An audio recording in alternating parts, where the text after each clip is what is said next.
என்னென்ன கிரகங்கள் பயிற்சி ஆகுது, அந்த கிரக பயிற்சிகளால் ஏற்படக்கூடிய மாற்றங்கள் கன்னிராசிக்கு என்ன மாதிரியான பலன்களை தர இருக்கு அப்படிங்கிறதன் அடிப்படையில் தான் இந்த பதிவானது பதிவு செய்யப்படுது. ஒவ்வொரு செக்மெண்ட்டாக பார்த்துருவோம். கன்னிராசிக்கு உண்டான பலனை என்னென்ன அப்படின்னு பார்த்துட்டா, சுயதொழில் செய்யக்கூடிய நபர்களுக்கு எப்படி இருக்குது, வேலைக்கு போகக்கூடிய நபர்களுக்கு இந்த மாதம் எப்படி இருக்குது, குடும்ப வாழ்க்கையில் ஏற்ற இறக்கங்கள் இருக்கா என்ன அப்படிங்கிறதையும், கணவன் மனைவி உறவு எப்படி இருக்குது, அதே போல் திருமணம், குழந்தை பேரு, குழந்தைகளினுடைய உடல் ஆரோக்கியம், உங்களுடைய உடல் ஆரோக்கியம், தாய் தந்தையருக்கு இந்த மாதம் எப்படி இருக்குது, வண்டி வாகனம், வீடு, சொத்து சுகம், நிலம் சம்பந்தமான விஷயங்களில் என்னென்ன மாற்றங்கள் இந்த மாதம் வர காத்திருக்கு அப்படிங்கிறதன் அடிப்படையில் இந்த பதிவானது பதிவு செய்யப்படுது. முதல்ல இந்த மாத துவக்கத்தில் என்ன கிரக நிலைகள் இருக்குது அப்படின்னு சொல்லி பார்த்துட்டா, கன்னி ராசிக்கு ராசிக்குள்ளேயே கேது பகவான் ராசிக்கு 6ஆம் இடமான ருணர் ரோக சஸ்திருஸ்தானத்தில் சனி பகவான் வக்ரமாக இருக்கிறாரு. ராசிக்கு 7ஆம் இடமான கலத்திரஸ்தானத்தில் ராகு பகவான், ராசிக்கு 9ஆம் இடமான பாகியஸ்தானத்தில் செவ்வாயும் குருவும் குருமங்கள யோகமாக இருக்கக்கூடிய ஒரு அற்புதமான சூழ்நிலை. மாத துவக்கத்தில் ராசிக்கு 10ஆம் இடத்துல சந்திர பகவான், ராசிக்கு 11ஆம் இடமான லாபஸ்தானத்தில் சூரிய பகவான், ராசிக்கு 12ஆம் இடத்துல சுக்கிரனும் புதனும் இணைவு. ஸோ இந்த கிரகநிலைகளின் அடிப்படையில் தான் இந்த மாதமானது பிறக்குது. மேலும் இந்த மாதத்தில் என்னென்ன கிரகங்கள் பயிற்சி ஆகுது அப்படின்னு சொல்லி பார்த்துடலாம். முதல் 16 நாட்களுக்கு எந்த கிரக பயிற்சிகளும் கிடையாது. ஆகஸ்ட் மாதம் முதல் 16 நாட்களுக்கு எந்த கிரக பயிற்சியும் கிடையாது. ஆனால் 16ஆம் தேதி உங்களுடைய ராசிக்கு 12ஆம் அதிபதி அப்படின்னு சொல்லக்கூடிய சூரிய பகவான் ராசிக்கு 11ஆம் இடமான லாபஸ்தானத்திலிருந்து 12ஆம் இடமான விரயஸ்தானத்துக்கு பயிற்சி ஆகிறார். அங்கே சூரியன் ஆட்சி பலம் அடையக்கூடிய ஒரு சூழ்நிலை, சூரியன் பலம் அடையக்கூடிய ஒரு அமைப்பு. அதே போல ஆகஸ்ட் மாதம் 22ஆம் தேதி உங்களுடைய லக்ன ராசி அதிபதி அப்படின்னு சொல்லக்கூடிய புதன் பகவான் சிம்மத்தில் வக்ரமாக இருக்கக்கூடிய ஒரு சூழ்நிலை தாண்டி வக்ரமாக பயிற்சி ஆகிறார். சிம்மத்திலிருந்து கடகத்திற்கு பின்னோக்கிய பயிற்சி ஆகஸ்ட் மாதம் 22ஆம் தேதி நடக்குது. அதே போல் ஆகஸ்ட் 25ஆம் தேதி சுக்கிர பகவான் உங்கள் ராசிக்கு 2, 9க்கு அதிபதியான சுக்கிரன் உங்கள் ராசிக்குள்ளே வரப்போகிறார். சிம்மத்திலிருந்து கன்னிக்குள்ளே பயிற்சி ஆகிறார். கன்னி ராசியில் சுக்கிரன் நீசம் அடையக்கூடிய ஒரு காலகட்டம். ஆகஸ்ட் மாதம் 26ஆம் தேதி செவ்வாய் உங்கள் ராசிக்கு 9ஆம் இடத்திலிருந்து 10ஆம் இடத்துக்கும் பயிற்சி ஆகிறார். 10ஆம் இடத்துல செவ்வாய் திக்பலம் அடையக்கூடிய ஒரு சூழ்நிலை. ஸோ இந்த கிரக பயிற்சிகள் இருக்குது. ஆனால் 26, 22, 25 இந்த நாட்களில் தான் அந்த கிரக பயிற்சி இருக்கிறதுனால முதல் 20 நாட்களுக்கு பெரிய சேஞ்சஸ் எல்லாம் எதுவும் நடக்க போகிறதில்ல, பெருசாக மாற்றங்களும் எதுவும் நிகழ போகிறதில்ல. ஆனால் இருக்கக்கூடிய கிரக நிலைகள் சில சம்பவங்களை தர காத்திருக்குது. அது என்ன அப்படிங்கிறத படிப்படியாக ஒவ்வொன்றா பார்த்துருவோம். முதல்ல சுயதொழில் செய்யக்கூடிய நபர்களுக்கு எப்படி இருக்கும் அப்படிங்கிறத பார்த்துடலாம். சுயதொழில் அப்படின்னு சொல்லும்போதே அதற்குண்டான பாவம் 10ஆம் பாவம். காசு பணத்தை இன்வெஸ்ட் பண்ணி ஒரு தொழிலை ஆரம்பித்து அதை லாபகமாக ரன் பண்ணுறது அப்படிங்கிறது சின்ன காரியம் கிடையாது. நிறையா தொழிலதிபர்கள், நிறைய பிஸ்னஸில் இருக்கக்கூடிய நபர்கள் எல்லாமே பலவிதமான ஸ்ட்ரகிள்ஸை தாண்டி தான் இந்த இடத்துக்கு வந்து உட்காந்துருக்காங்க. ஸோ அப்படி சுயதொழில் செய்கிறது இருக்கிறதுலே வந்து ஒரு குழந்தையை நல்லபடியாக பெற்றெடுத்து வளர்த்து மேலே கொண்டு வர்ற மாதிரியான ஒரு அமைப்பு. ஸோ அப்படி பார்க்கும்போது சுயதொழில் இந்த மாதம் உங்களுக்கு எப்படி இருக்குது அப்படின்னு சொல்லி பார்த்துட்டா, 10ஆம் இடம் அப்படிங்கிறது சுயதொழில் சொல்லக்கூடிய ஸ்தானம். அந்த அதிபதி புதன் பகவான். புதன் பகவான் ராசிக்கு 12ஆம் இடமான சிம்ம ராசிக்குள்ளே அமரக்கூடிய ஒரு சூழ்நிலை. அந்த புதன் அங்கே வக்ரம் கூட ஆகிறாரு. அப்போது 10 குடியர் வக்ரம் ஆகிறதும் 12ஆம் பாவத்தில் இருக்கிறதும் நல்லதா சார் அப்படின்னு கேட்டுட்டா கொஞ்சம் கவலைக்கு இடமான விஷயம்தான். நல்ல ஒரு பலனை சொல்ல முடியாது. காரணம் என்ன அப்படின்னா, 10ஆம் அதிபதி மட்டும் இல்லாமல் அவர் உங்களோட ராசிக்கும் அதிபதி அவர் போய் 12ல் உட்காந்துருக்காரு. அப்படி இருக்கும்போது தொழில் சார்ந்த விஷயங்களில் எதெல்லாம் செய்யக்கூடாதோ, எதெல்லாம் செய்தால் நம்மளுக்கு லாபம் இல்லையோ அதையெல்லாம் செய்ய வைக்கும். செய்யறதுக்கு கூட இருக்கக்கூடிய நபர்கள் தூண்டிக்கிட்டே இருப்பாங்க.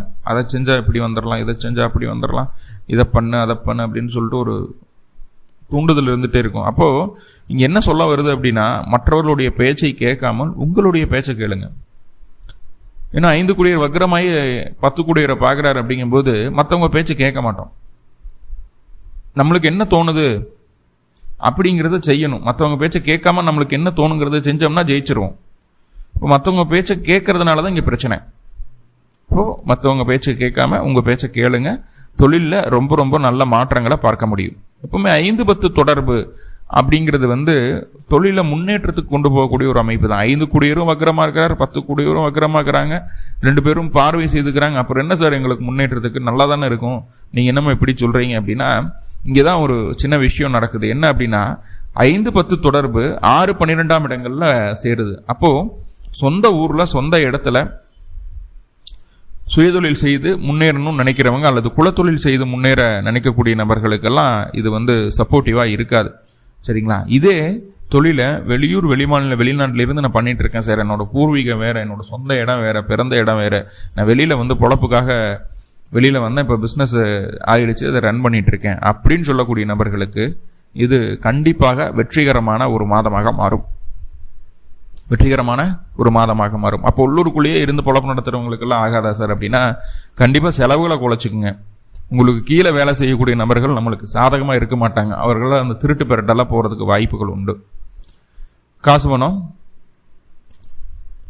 நம்மளை விட்டு போகிறதுக்கு வாய்ப்புகள் உண்டு. அல்லது ஏதாவது பொருட்கள் வச்சுருக்கீங்க, ஒரு பண்ணையம் பார்க்குறீங்க, ஒரு தோட்டமெல்லாம் வச்சுருக்கீங்கன்னா அங்கே இருக்கக்கூடிய விவசாய பொருட்கள்லாம் திருடு போகிறதுக்கு வாய்ப்புகள் உண்டு. தேங்காய் இந்த மாதிரிலாம் திருடு போகிறதுக்கு வாய்ப்புகள் உண்டு அப்படிங்கிறது சொல்லுது. ஸோ அப்போ நம்மளுக்கு கீழே வேலை செய்யக்கூடிய ஆட்களை கவனமாக பார்த்துக்கோங்க, கண்காணிப்பாக இருந்துக்கோங்க. அதனால் நஷ்டம் ஏற்படுறதுக்கு சூழலை சொல்லுது. வேலைக்கு ஆட்களே கிடைக்க மாட்டாங்க. 10 பேர் செய்ய வேண்டிய வேலையை 5 பேர் 6 பேரை வச்சு வேலை வாங்க வேண்டிய ஒரு சூழ்நிலை வந்துடும்.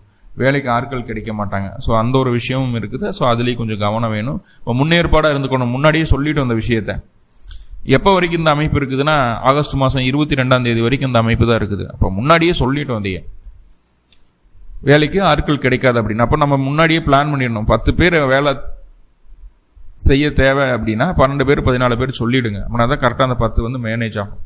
எக்ஸ்ட்ரா வந்தால் அதை வச்சு வேறு ஏதாவது வேலைகளை சொல்லி மேனேஜ் பண்ணிக்கலாம் இல்லையா? ஸோ அதில் கொஞ்சம் கரெக்டாக இருக்க வேண்டிய ஒரு சூழ்நிலை. தொழில் சார்ந்த விஷயங்களில் புதுசாக எதுவும் இன்வெஸ்ட்மெண்ட் பண்ண வேண்டாம். ஏன்னா உங்களுடைய ராசி அதிபதியான புதன் பகவானை சனி மட்டும் பார்க்கல, செவ்வாய் உங்கள் ராசிக்கு 3-8க்கு அதிபதி, பயங்கரமான கெடுபடலுங்க தரக்கூடிய கிரகம், அவரும் பார்க்குறாரு. அப்போது புதுசாக இன்வெஸ்ட்மெண்ட் பண்ணக்கூடாது. எது கிராஜுவலாக இதுக்கு முன்னாடி எப்படி இருந்ததோ அதே அமைப்புகளில் தொழிலை கொண்டு போகிறது நல்லது. சரியா? நஷ்டம் ஏற்பட்டுருமா சார்னா நஷ்டமெல்லாம் ஏற்படாது. முதல் 16 நாட்களுக்கு தைரியமாக எந்த ஒரு காரியத்தையும் துணிஞ்சு செய்யலாம் தொழில் சார்ந்த விஷயங்களில். காரணம் என்ன அப்படின்னு பார்த்துட்டிங்கன்னா, சூரிய பகவான் 11ஆம் இடத்துல இருக்கிறார். 11ஆம் இடத்துல சூரியன் இருந்தாலே எல்லா விதமான தோஷங்களையும் பார்க்கக்கூடிய தன்மை சூரியனுக்கு உண்டாயிடுது. அப்படி இருக்கும்போது உங்களுக்கு முதல் 16 நாட்களுக்கு எந்த தொந்தரவுமே இல்லை, துணிஞ்சு செய்யலாம் எதுனாலும். சரிங்களா? இன்வெஸ்ட்மெண்ட்டை தவிர்த்து மற்ற எந்த விஷயங்களாலும் துணிஞ்சு செய்யலாம். ஆனால் 16ஆம் தேதிக்கு மேலே கவனம் வேணும். 16 to 22 அந்த ஒரு 6 நாட்கள் கொஞ்சம் கவனமாக இருக்க வேண்டிய ஒரு சூழ்நிலை உண்டு. இப்போ தொழிலில் சின்ன சின்ன அலைச்சல்களோட வெற்றியும் உண்டாகும். புதுசாக இன்வெஸ்ட்மெண்ட் பண்ணக்கூடாதுங்கிறத மைண்டில் உள்வாங்கிக்கோங்க. அடுத்ததாக வேலைக்கு போகக்கூடிய நபர்களுக்கு எப்படி இருக்குது அப்படின்னு சொல்லி பார்த்தோம்னா, வேலை அப்படிங்கும்போதே 6ஆம் பாவம். இப்போ 6ஆம் பாவத்திற்கு சுக்கிரன், புதன், சனி தொடர்பு ஏற்படுது. இப்போ வேலையில் உங்களுடைய புத்திசாலித்தனத்தை காட்டக்கூடிய ஒரு அற்புதமான சூழ்நிலை, பர்சன்ஸ் ஆஃப் மைண்டுன்னு சொல்லுவோம். அந்த வேலையை இப்படி அணுகுனா தான் அது சக்ஸஸ்ஃபுல்லாக நடத்தி காட்ட முடியும் அப்படிங்கிற ஒரு அமைப்பு இருக்குது இல்லையா? ஸோ அந்த மாதிரியான ஒரு அணுகுமுறையோடு செயல்படுவீங்க. உங்களுக்கு உங்கள் மேலதிகாரிகள் ஆதரவை தரக்கூடிய ஒரு அமைப்பாக தான் பார்க்கப்படுகிறது. ஸோ அதில் ஒரு மாற்றமும் இல்லை. எதற்காகனா உங்களுடைய புத்திசாலித்தனத்துக்காக, உங்களுடைய திறமைக்காக ஆதரவு கொடுப்பாங்க. மறைமுகமான ஆதரவு, ஏன்னா அந்த சுக்கிர பகவான் 12ஆம் பாவத்தில் இருக்குது. ஸோ மறைமுகமான ஆதரவு வேலைக்கு கிடைக்கும். அதே போல் அரசியல் சம்மந்தப்பட்ட விஷயங்கள், இல்லை அடுத்த கட்ட வளர்ச்சியை நோக்கி, இன்க்ரிமெண்ட்டை நோக்கி, ப்ரொமோஷனை நோக்கி எடுக்கக்கூடிய முயற்சிகள் உங்களுக்கு சாதகமாக அமையும். ஆனால் அதை வெளிப்படையாக சொல்லிகிட்டு இருக்க வேண்டாம். நான் இந்த மாதிரி எல்லாம் பண்ண போகிறேன், இப்படி பண்ண போகிறேன், அதெல்லாம் வெளிப்படையாக சொல்லிகிட்டு இருக்க வேண்டாம். சொல்கிறதுனால நம்மளுக்கு கொஞ்சம் டவுன் கிரேடு தான். சொல்லாமல் அந்த காரியத்தை செய்யுங்க, கண்டிப்பாக சக்ஸஸ் ஆகிடும். பாருங்கள், 25ஆம் தேதி வரைக்கும் தான் அதற்குண்டான காலம். அதற்கு பின்பு இந்த வளர்ச்சி, முன்னேற்றம், இதுக்காக ப்ரொமோஷனுக்காக எந்த முயற்சிகளும் எடுக்கக்கூடாது. மாத கடைசியில் எந்த முயற்சியும் எடுக்கக்கூடாது. 25ஆம் தேதி வரைக்கும் ஃபுல் சப்போர்ட் பண்ணது அது கண்டிப்பாக.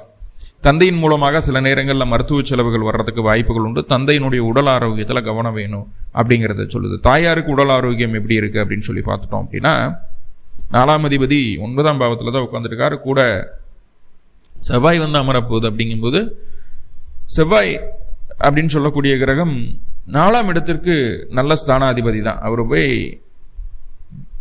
குரு கூட சேர்றது அப்படிங்கிறது நல்ல விஷயம்தான். உடல் ஆரோக்கியம் சற்று முன்னேற்றம் அடையக்கூடிய ஒரு சூழ்நிலையை சொல்லுது அப்படிங்கிறது சொல்லுது. படிப்பு சம்பந்தமான விஷயங்கள்ல இந்த மாதம் எப்படி இருக்கு கன்னி ராசிக்கு அப்படின்னா, 2ஆம் அதிபதி 12ஆம் பாவத்தில். குழந்தைகளுக்கு படிப்புல இன்ட்ரெஸ்ட் கொஞ்சம் குறைஞ்சு போயிடும். கொஞ்சம் நம்ம கவனமா இருந்து அவங்களுக்கு சொல்லிக் கொடுக்குற மாதிரி இருக்கும். கண்ணு சம்பந்தமான பாதிப்பு உங்களுக்கு வர்றதுக்கு வாய்ப்புகள் இருக்குது உடல் ஆரோக்கியம் பொறுத்தளவில். அப்போது கண்ணில் ஏதாவது தூசி பட்டுருச்சு, துரும்பு பட்டுருச்சு, குச்சி குத்திடுச்சு, இந்த மாதிரி ஏதாவது ஒன்று வர்றதுக்கு வாய்ப்புகள் இருக்குது. சில நேரங்களில் வெளியில் போக்குவரத்து போயிட்டு வந்த அமைப்புகளில் கண்ணு சேராமல் கண்ணு பொங்கிடுறது, கண்ணு வழியாகிறது, இந்த மாதிரியான ஒரு அமைப்புகள். முக்கியமாக இடது கண்ணு. ஸோ அதிலெல்லாம் கொஞ்சம் கவனமாக இருக்க வேண்டிய ஒரு சூழல். சில நபர்களுக்கு என்ன தெரியுங்களா, இந்த காஸ்மெட்டிக்ஸ் போடுறாங்க இல்லையா, அழகுபடுத்துறதுக்காக போடக்கூடிய அந்த பொருட்கள்னால அலர்ஜி ஆகி கண்ணு வீங்க ஆரம்பிச்சிடும். ஸோ அந்த மாதிரியெல்லாம் ஒரு அமைப்புகள் இருக்குது. அப்போது கண்ணு சம்பந்தமான விஷயங்களில் கொஞ்சம் கவனமாக இருக்க வேண்டிய ஒரு அமைப்பு இருக்குது அப்படிங்கிறது சொல்லுது.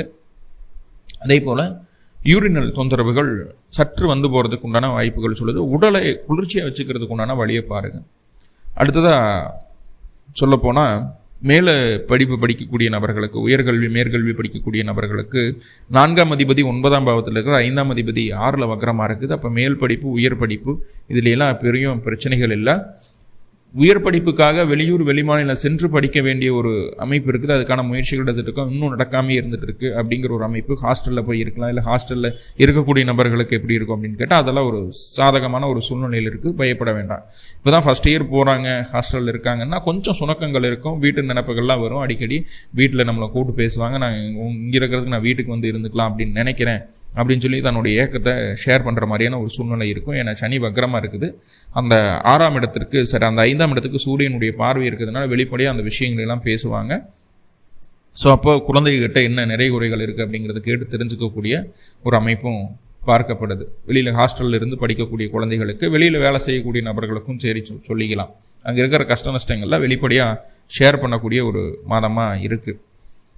ஸோ அதுதானே தவிர அங்கே தொந்தரவுகள் எதுவும் இருக்கிற மாதிரி தெரியல.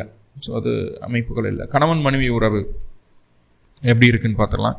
இதுதான் சார் பெரிய பஞ்சாயத்தாகவே போயிட்டு இருக்குது கன்னிராசிக்கு. கணவன் மனைவிக்குள்ள தேவையில்லாத சங்கடங்கள், சலிப்புகள். நம்ம ஒரு விஷயத்தை நினைக்கிறோம்னா நம்மளுக்கு எது பிடிக்குமோ அதை நம்மளுடைய வாழ்க்கை துணை செய்ய மறந்துடுது. நம்மளுக்கு எது பிடிக்காதோ அதை ஞாபகம் வச்சு டைரியில் குறித்து வச்சு டைம் மாறாமல் பக்காவாக செய்யுது. அப்படின்ற மாதிரியான ஒரு சூழ்நிலைகளில் கன்னிராசி இப்போதைக்கு இருந்துட்டு இருக்குது. கணவன் மனைவிக்குள்ள அப்படி ஒரு போராட்டம். ஈகோ, நான் பெருசா நீ பெருசா, நீ செய்கிறது நியாயமா நான் செய்கிறது நியாயமா அப்படின்னு சொல்லி ஈகோ கிளாஸ் ஆகிட்டே இருக்குது. இதை இன்னும் அதிகப்படுத்துகிற விதமாக உங்களுடைய மாமியார் அப்படிங்கிற உறவு கொஞ்சம் அதிகப்படுத்திகிட்டே இருக்கிறாங்க அப்படிங்கிறது சொல்லுது. அவர்களுக்கு இந்த காலகட்டம் கொஞ்சம் மருத்துவ செலவுகளை தர்ற மாதிரியான ஒரு சூழ்நிலை இருக்குது. அப்போ மாமியாரோட உடல் ஆரோக்கியத்துலேயும் கொஞ்சம் கவனம் வேணும் அப்படிங்கிறது சொல்லுது. கணவன் மனைவிக்குள்ள சதா காலமும் விட்டு கொடுத்து போக வேண்டிய ஒரு அமைப்பாக பார்க்கப்படுகிறது. ஏன்னா முன்னுக்கு பிற முரணாக சில சண்டை சச்சரவுகள் வந்துட்டே இருக்கும். அது உங்கள் 2 பேர்த்துக்குள்ள இருக்கிற பிரச்சனைகளை தாண்டி 3வது நபர் மூலமாக தான் அந்த தொந்தரவுகள் வருது அப்படிங்கிறத சொல்லுது. அப்போது எதுவாக இருந்தாலும் நீங்கள் 2 பேர் கலந்து பேசிக்கிட்டா அது உங்களுக்கு சாட்டிஸ்ஃபைடாக இருக்கும். முடிந்த அளவு பிரச்சனைகளை தவிர்த்துக்கலாம். ஸோ அது ஒரு விஷயம். வியாபாரம் எப்படி இருக்குது? வாடிக்கையாளர்கள்லாம் வருவாங்களா? கண்டிப்பாக வருவாங்க. அதெல்லாம் பிரச்சனை கிடையாது. கொஞ்சம் அலைச்சலோடு இருக்கும், அவ்வளோதான். ஆனால் வாடிக்கையாளர் நீங்கள் அதிகரிக்கும். புதுசாக வாடிக்கையாளர் கிடைப்பாங்க. பழைய வாடிக்கையாளர் கொஞ்சம் வெளியில் போகிறதுக்கு வாய்ப்புகள் உண்டு அப்படிங்கிறத சொல்லுது. குழந்தைகளுடைய உடல் ஆரோக்கியம் அப்படின்னு சொல்லும் போய் பார்க்கும்போது 5ஆம் இடத்து அதிபதி சனி பகவான் ஆகி 6ஆம் இடத்துல வக்ரம் பெற்று உட்கார்ந்துருக்கார். 5ஆம் இடத்துக்கு சூரியனுடைய பார்வை, விரையாதிபதியினுடைய பார்வை இருக்கிறதுனால சில நேரங்களில் குழந்தைகளுக்கு காய்ச்சல், சளி, தலைவலி போன்ற விஷயங்கள் வரும். அதற்காக மருத்துவ செலவுகள் எடுக்க வேண்டிய ஒரு சூழ்நிலையும் உண்டாகுது அப்படிங்கிறத சொல்லுது. ஸோ அதை கொஞ்சம் நம்ம கவனமாக கையாள வேண்டிய ஒரு சூழல். குழந்தைகளுக்கு சின்னதாக ஏதாவது உடனே டக்குன்னு அதை என்ன ஏதுங்கிறத பார்த்து சரி செய்வதற்குண்டான அமைப்புக்குள்ளே வந்துடுங்க. ஸோ ஓவராலாக பார்க்கும்போது இந்த மாதத்தில் நிறைய பாசிட்டிவான விஷயங்கள் இருக்குது. ஆனால் சின்ன நெகட்டிவ்கள் இருக்குது. மாத கடைசியில் இந்த சுக்கிரன் வேறு நீசமாகிறார். 9 கூடிய 2 கூடிய நீசமாகிறார். வருமானம் அப்படிங்கிறது மாத கடைசியில் குறைந்து போகிறதுக்கு வாய்ப்புகள் உண்டு. இப்போ முன்னாடி என்னென்ன அமைப்புகளில் காசு பணம் வருதோ அதையெல்லாம் கொஞ்சம் சேமிக்கிறதுக்குண்டான வழியை பாருங்கள். 2ஆம் அதிபதி 12ஆம் பாவத்தில் இருக்கிறதுனால சேமிக்க விடாது. கொஞ்சம் கவனம் வேணும். ஊதாரித்தனமாக செலவு செய்ய வேண்டாம் அப்படிங்கிறது சொல்லுங்கள். எது வேணும் எது வேண்டாங்கிறத பக்காவாக டிசைட் பண்ணி வேணுங்கிற பொருளாக லாங் டைம் யூஸ் பண்ணக்கூடிய பொருட்களை வாங்குங்க. வேண்டாத பொருட்களை விலக்கிறது நல்லது. அனாவசிய செலவுகளை தவிர்த்துக்குங்க. மேலும் உங்களுக்கு நல்லதெல்லாமே நடக்கணும் அப்படின்னா அருகில் இருக்கக்கூடிய பெருமாள் ஆலயங்களுக்கு சென்று பெருமாள் வழிபாடு செய்துவிட்டு இந்த மாதத்தை துவங்குறது நல்லது.